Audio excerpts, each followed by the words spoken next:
কালীকে ধরলেই সব বেরিয়ে যাবে, কালীকে তুললেই সব বেরিয়ে যাবে।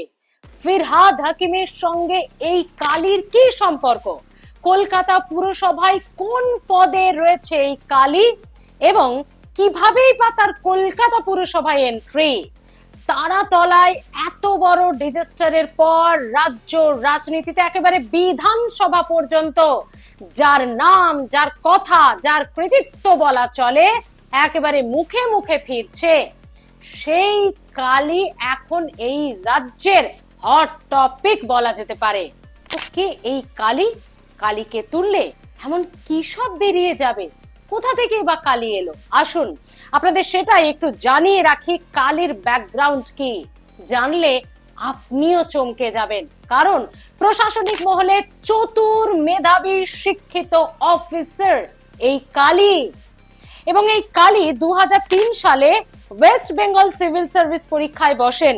ভাবুন, WBCS শুধু পরীক্ষায় বসেননি, গোটা রাজ্যে দ্বিতীয় স্থান অধিকার করেছিল পরীক্ষায় এই কালী। এরপর তিনি ভূমি এবং ভূমি রাজস্ব দপ্তরে কর্মজীবন শুরু করেন। খুব ভালো কথা।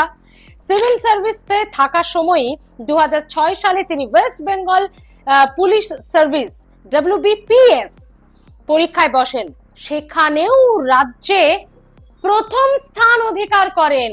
ভাবুন একবার, 2008 সালে তিনি রাজ্য পুলিশে যোগ দিলেও বিশেষ কারণে প্রশিক্ষণের সময়ই সেই চাকরি ছেড়ে পুনরায় আগের ডিপার্টমেন্ট মানে ওই ভূমি রাজস্ব দপ্তরে আবারও ফিরে আসেন কালী।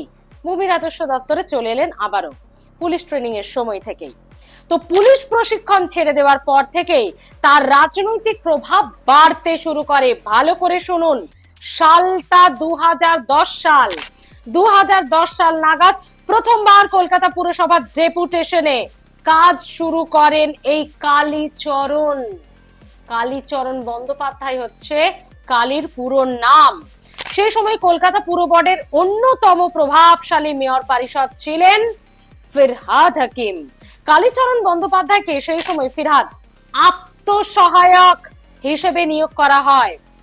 দীর্ঘ 8 বছর পর্দার আড়ালে থেকে ফিরহাদের সমস্ত রাজনৈতিক এবং প্রশাসনিক কাজের দেখভালের দায়িত্ব, রাজনৈতিক এবং প্রশাসনিক কি কি কর্মসূচি করবে, কি না করবে, কোথায় যাবে, সমস্তটাই নাকি কালীচরণ ঠিক করে দিত।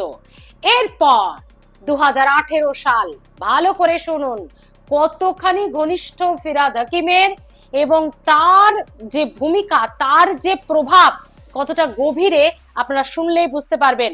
2018 সালের শেষের দিকে যখন তৎকালীন মেয়র শোভন চট্টোপাধ্যায় আচমকা পদত্যাগ করলেন, তখন কলকাতা পুরসভার মেয়র হিসেবে শপথ নিলেন এই ফিরহাদ হাকিম।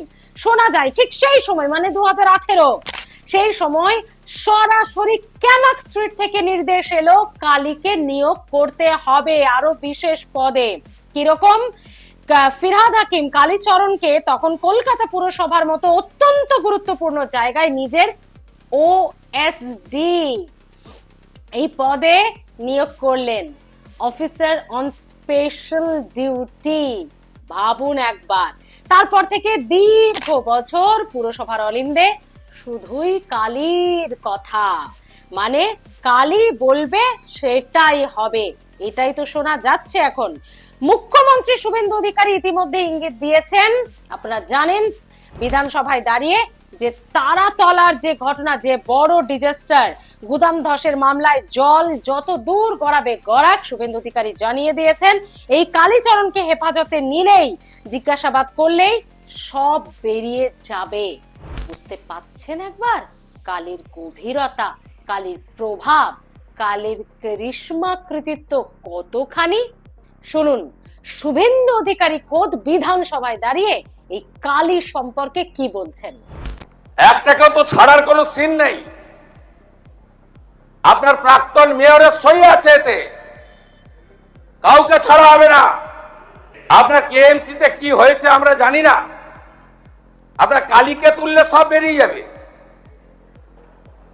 কলকাতা কর্পোরেশনে কালী না বললে কোনো প্ল্যান হয় না। আর Kali appointed by Camac Street, সবাই জানে।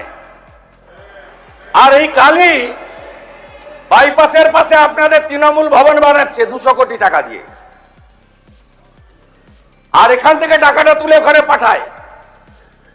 আমরা সব জানি, সব বের করেছি, আমরা এফআইআর হয়েছে, আরো ব্যবস্থা নিচ্ছি। মুখ্যমন্ত্রী যখন বিরোধী দলনেতা ছিলেন তখন এই সিন্ডিকেট রাজ, এই কালির সিন্ডিকেট পুরসভায় যে চলতো সেটা বিরোধী দলনেতা শুভেন্দু অধিকারী যখন বিরোধী দলনেতা ছিলেন তখন তার বিরুদ্ধে তিনি কথা বলেছিলেন।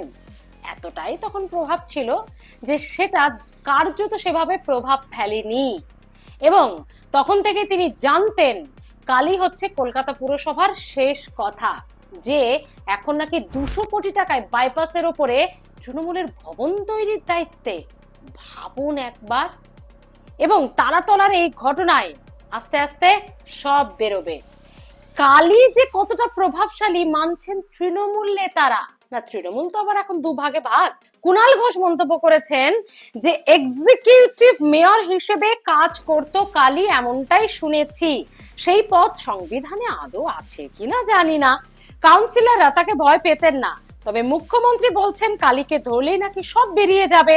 তাহলে কালীকে অ্যারেস্ট করা হয়নি কেন এখনো? কান টানলেই তো মাথা আসবে। ভাবুন একবার, শুনুন কুণাল ঘোষ কি বলছেন। কালীর সঙ্গে আমার সবিস্তার কোনো আলাপ নেই, আচমকা দেখা হলেও চিনতে পারবো না।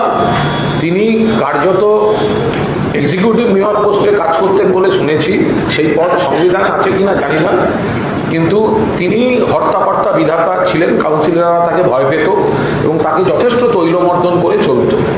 এখন মুখ্যমন্ত্রী বলেছেন কালীকে ধরলেই সব বেরিয়ে যাবে, বা কালীকে জিজ্ঞেস করলে বেরিয়ে যাবে। তো জিজ্ঞেস করলে কেন, এখনো কালী অ্যারেস্ট হয়নি কেন? আর কান টানলে মাথা আসবে। আপনি কুল ইয়ার হেড উইল কাম, তাতে চলুন, আপনি মুখে শুধু বলছেন কেন? তার মানে কি দাঁড়ালো? শুধু মুখ্যমন্ত্রী নন, মুখ্যমন্ত্রী থেকে তৃণমূল নেতা প্রত্যেকেই কালী যে কতখানি প্রভাবশালী সেটা তারা জানেন। এবং এই কালীর যে কলকাতা পুরসভাতে কতখানি দাপট ছিল, কালীচরণ বন্দ্যোপাধ্যায় যে একেবারে মেয়রের সেকেন্ড টু পজিশনে ছিলেন, মানে পজিশনটা হয়তো খাতায় কলমে তার অনেক পরে, তবে প্রভাবটা তার তেমনই ছিল। এখন তো অনেকেই সে কথা বলছেন। আর সেই কালীকে যদি এবার ধরা হয়, তার ওই যে কান টানলে মাথা আসে যেটা কুণাল ঘোষ বললেন, তো এই কালী যদি কান হয়, মাথা কি তাহলে কালীকে টানলেই আসবে? অর্থাৎ 2 2 4 করতে কি আর কারো বাকি আছে? কি হতে চলেছে সেটাই এখন দেখা। তবে মুখ্যমন্ত্রী কিন্তু জানিয়ে দিয়েছেন জিরো টলারেন্স, এবং তিনি এই গুরুত্বপূর্ণ পদক্ষেপ করেছেন যে তারাতলার ঘটনার পর আর এই ধরনের দুর্নীতি বরদাস্ত করা হবে না। তার জন্য যা করতে হয় করা হবে। সেটা কি, সেটাই এখন দেখার। দেখা যাক কালীর শেষ অবধি কি হয়। দেখতে থাকুন বেঙ্গল ভয়েস। যারা এখনো সাবস্ক্রাইব করেননি প্লিজ সাবস্ক্রাইব করে রাখুন।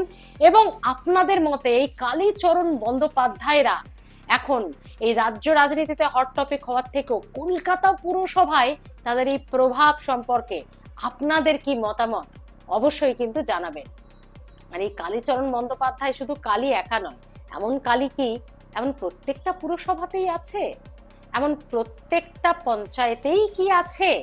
এমন প্রত্যেকটা জেলা পরিষদেই কি আছে যাদের অঙ্গুলি হেলনেই সব হয়? আর তারা কারা, কাদের নির্দেশে নিয়োগ হয় তাদের, এটা সত্যিই জেনে রাখা, জানাটা দরকার, বেরোনোটা দরকার। কি বলেন? দেখতে থাকুন বেঙ্গল ভয়েস। আজ এ পর্যন্ত। এতক্ষণ আপনাদের সঙ্গে ছিলাম আমি স্মৃতি। ভালো থাকুন, দেখতে থাকুন, সাবস্ক্রাইব করে রাখুন বেঙ্গল ভয়েস।